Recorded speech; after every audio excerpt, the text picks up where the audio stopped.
इथे मी एक मोठी वाटी चणा डाळ आणि अर्धी वाटी मूग डाळ 4-5 तास भिजत ठेवल्या होत्या किंवा रात्रभर भिजून घ्यायच्या। त्यानंतर एका मिक्सरच्या भांड्यात ही चणा डाळ आणि मूग डाळ काढली।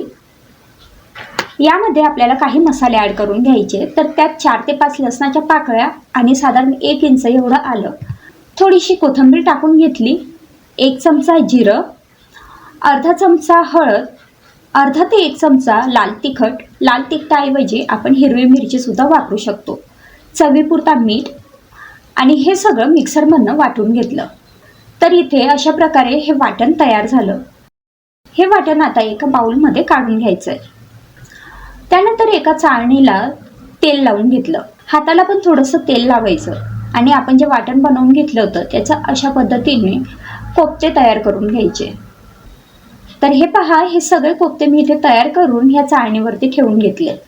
त्यानंतर एका कढईमध्ये मी 2 ग्लास पाणी गरम करत ठेवलं। पाणी गरम झाल्यानंतर त्यावर ही कोफ्ते ठेवलेली चाळणी ठेवली आणि वरून एक ताट झाकून एक 15 मिनिटं हाय फ्लेमवरती हे शिजवून घेतले। 15 मिनिटं झालेले आहेत आणि तुम्ही बघू शकतायत हे जे कोफ्ते आहेत हे व्यवस्थित शिजलेत।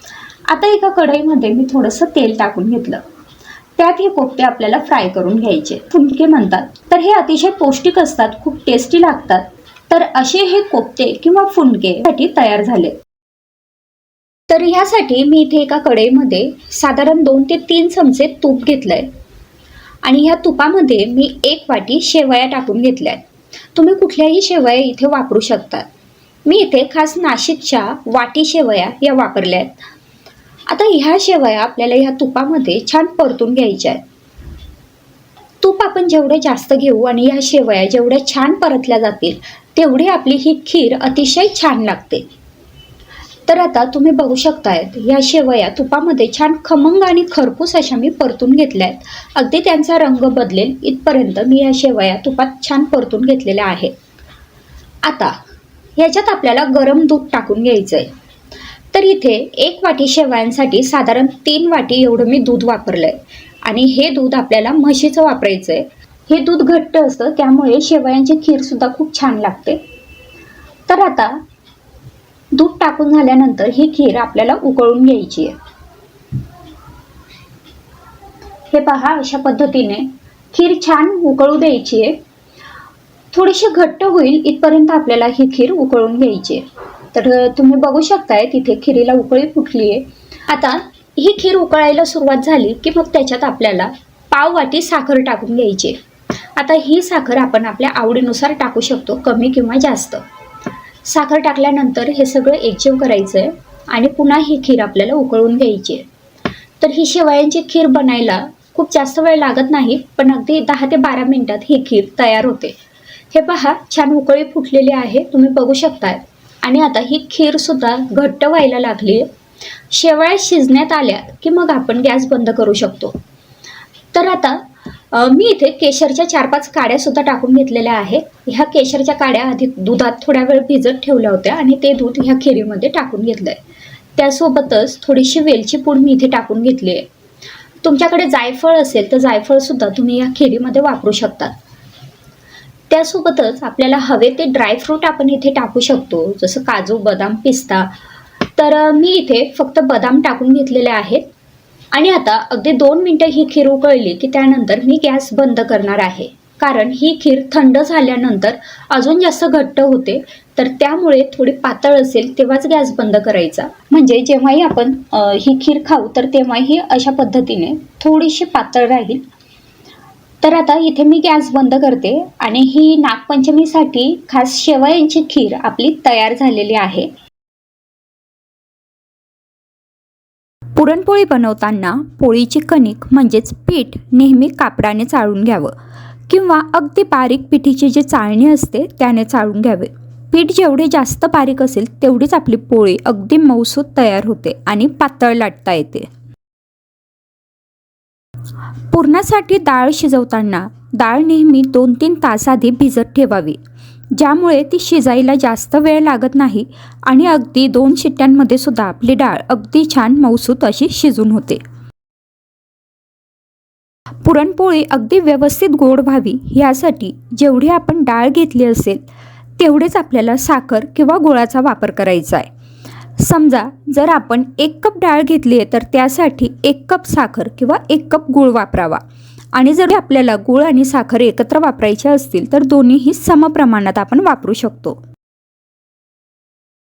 पुरणपोळी बनवताना जर गुळाचा वापर करणार असाल तर त्यात अगदी पाव चमचा सुंठ पावडर घालावी आणि त्यासोबतच पाव चमचा वेलची पावडर आणि जायफळ घालावं। गुळाची पुरणपोळी छान पिवळी दिसावी किंवा काळपट दिसू नये यासाठी पुरण शिजवताना त्यात किंचितशी हळद घालावी किंवा मग कणिक मळताना सुद्धा तुम्ही त्यात थोडीशी हळद घालू शकता। पुरणपोळीसाठी कणिक मळताना त्यात मिठाचं प्रमाण हे खूप महत्त्वाचं असतं। जर मीठ व्यवस्थित असेल तरच पोळीला वाक चांगला येतो आणि ती अगदी व्यवस्थित पातळ अशी लाटता येते। आणि मीठ जर कमी असेल तर आपली पोळी लाटताना फाटू शकते। पोळी जर जास्त फाटत असेल तर कणकेमध्ये थोडंसं मीठ मिसळून घ्यावं। हे पुरण आता परफेक्ट शिजलंय हे कसं ओळखायचं तर पुरण असं एका जागी सगळं गोळा करायचं, त्यानंतर त्यात असा चमचा उभा ठेवायचा। हा चमचा जर असा उभाच राहिला तर आपलं पुरण परफेक्ट शिजलंय असं समजायचं।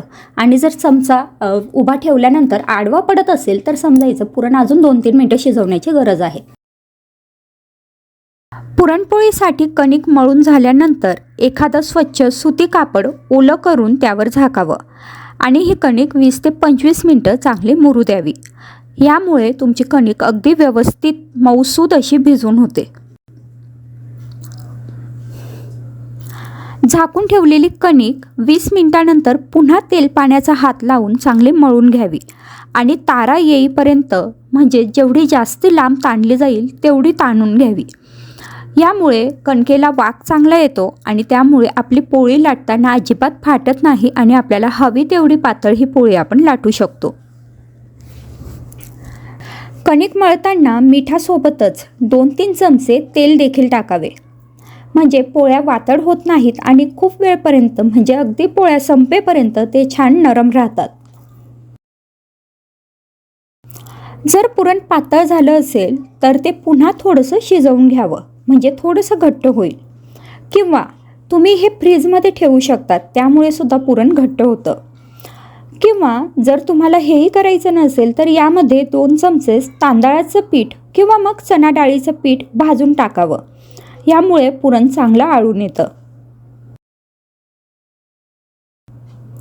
जर पोळी लाटताना पुरण घट्ट वाटत असेल तर त्यात थोडंसं दूध किंवा गरम पाणी टाकावं आणि आवश्यकतेप्रमाणे ते आपल्याला हवं तसं पातळ बनवून घ्यावं। किंवा तुम्ही त्याच्यात 1-2 चमचे पातळ केलेलं तूप किंवा 1-2 चमचे गुळवणी सुद्धा टाकू शकतात। अगदी पातळ पुरणपोळी हवी असेल तर पुरणाचा जो गोळा आहे आणि कणकेचा गोळा हे दोन्हीही समप्रमाणात घ्यावे, म्हणजे पोळी व्यवस्थित लाटता येते। तुम्ही जर नवशिके असाल, पहिल्यांदाच पुरणपोळी बनवत असाल तर कणिक मळताना गव्हाच्या पिठासोबत त्यात थोडासा मैदा टाका। मैद्यामुळे ह्या पोळ्या अजिबात फाटत नाही आणि आपल्याला व्यवस्थित लाटता येतात।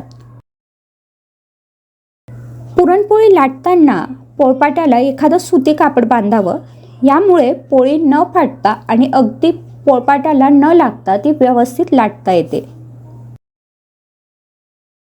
पुरणपोळी लाटताना शक्यतो जाड लाटण्याने लाटावी, म्हणजेच आपोआपच ती हलक्या हाताने लाटली जाते। तसंच ती लाटताना काठांकडून सुरुवात करावी आणि शक्यतो हे काठ जमतील तेवढे बारीक ठेवावे, म्हणजे पुरणपोळी फुगल्यानंतर सुद्धा याचे काठ कच्चे राहत नाहीत आणि अगदी व्यवस्थित भाजले जातात। पोळी भाजताना तव्याला थोडंसं तेल लावून घ्यावं, यामुळे पोळी तव्याला चिकटत नाही। तसंच पोळी मध्यम आचेवर भाजावी आणि त्यानंतर त्यावर मस्त साजूक तूप सोडावं। तर मग ह्या होत्या आपल्या आजच्या पुरणपोळीसाठीच्या टिप्स। तुम्हाला या टिप्स कशा वाटल्या मला कमेंटमध्ये जरूर कळवा। आवडल्या असतीलच लाईक आणि शेअर करा। पुन्हा भेटू पुढच्या नवीन व्हिडिओमध्ये, तोपर्यंत बाय बाय।